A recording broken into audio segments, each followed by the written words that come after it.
আমার সোনার বাংলা আমি তোমায় ভালোবাসি, এটা তো বাংলা। আমার সোনার বাংলা আমি তোমায় ভালোবাসি।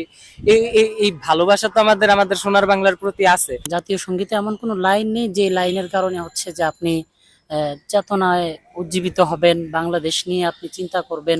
আমাদেরকে দেখতে হবে কোন জিনিসটা পরিবর্তন করা উচিত এবং কোন জিনিসটা উচিত না।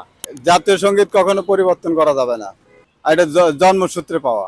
এই আমাদের এই যদি জাতীয় সঙ্গীত পরিবর্তন করা হয় তাহলে আমাদের জাতীয় সত্তাকে বিলীন হয়ে যাবে। আমার সোনার বাংলা আমি তোমায় ভালোবাসি, এটা তো বাংলা।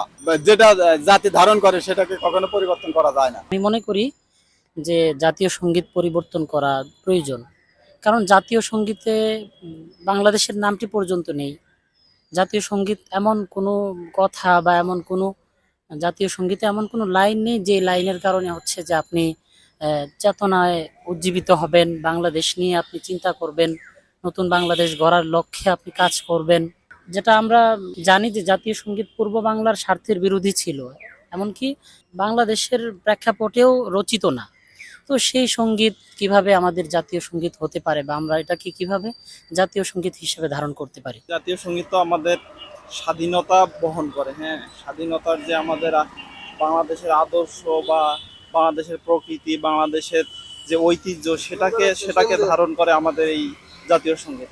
তো এটাকে পরিবর্তন করা মনে হয় না, মানে এই সমস্ত কথাবার্তা যারা বলে যে শুধু পরিবর্তন পরিবর্তন, আসলে পরিবর্তনের বিষয়টা আমাদেরকে দেখতে হবে কোন জিনিসটা পরিবর্তন করা উচিত এবং কোন জিনিসটা উচিত না।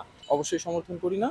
কেননা আহ, আমি মনে করি যে আমার সোনার বাংলা শুরুতে যে প্রথম লাইনটা আছে, সেটা আসলে যখন স্কুলের পিটি ক্লাসে যখন ছিলাম, আমার গায়ের লোম আসলে দাঁড়া হয়ে যেত যখন আমি এই সংবাদটা শুনতাম। আমাদের যে জাতীয় সঙ্গীত, তো এটা কিন্তু আজকে আজকে নতুন লেখা না। হ্যাঁ, এটা উনি বলতে পারেন যে হ্যাঁ তখনকার সময়ে রবীন্দ্রনাথ ঠাকুর লিখেছেন, কিংবা এটার সাথে অনেক আপত্তিজনক জিনিস উনি বলতে পারেন, কিন্তু আমি বলবো কেন যে যারা মুক্তিযোদ্ধা, আমাদের যারা মুক্তিযুদ্ধ করেছে তারাও কিন্তু এটাই বলে এসেছে, তারাও কিন্তু এটাই, এই জাতীয় সঙ্গীতই কিন্তু পড়ে এসেছে।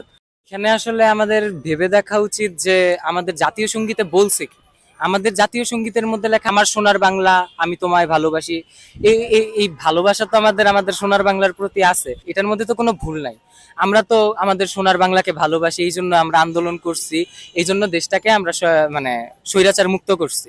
বঙ্গভঙ্গের কারণে জাতীয় সঙ্গীত লেখা হয়েছে না কিসের কারণে লেখা হয়েছে সেটা কোনো ফ্যাক্টর হইতে পারে না, কারণ এটা কিন্তু বঙ্গভঙ্গের পরে 1971 সালে আমাদের জাতি এটা খুব সুন্দরভাবে গ্রহণ করছে। চাচ্ছি না যে আমাদের জাতিসংগীতটা পরিবর্তন হোক, কারণ এত বছর ধরে আমাদের বাঙালি জাতির মধ্যেই এটা ঢুকে গেছে। এখনো যে কেউ এই গানটা শুনলে তার গুজবাম করে যে এটা আমাদের দেশীয় একটা রবীন্দ্রনাথের একটা গান। তো এই কথার জন্য শুধুমাত্র এটা চেঞ্জ হয়ে যাক, এটা আসলে চাচ্ছি না। এত বছর ধরে আছে, এটাই থাকুক। জাতীয় সঙ্গীতের সিদ্ধান্তটা আকাশ থেকে পড়েনি। এটা যখন 1969 সালে গণ অভ্যুত্থান হচ্ছিল, 70 সালে হলো আমরা আমাদের একটা জাতীয় পতাকা ডিজাইন করছি।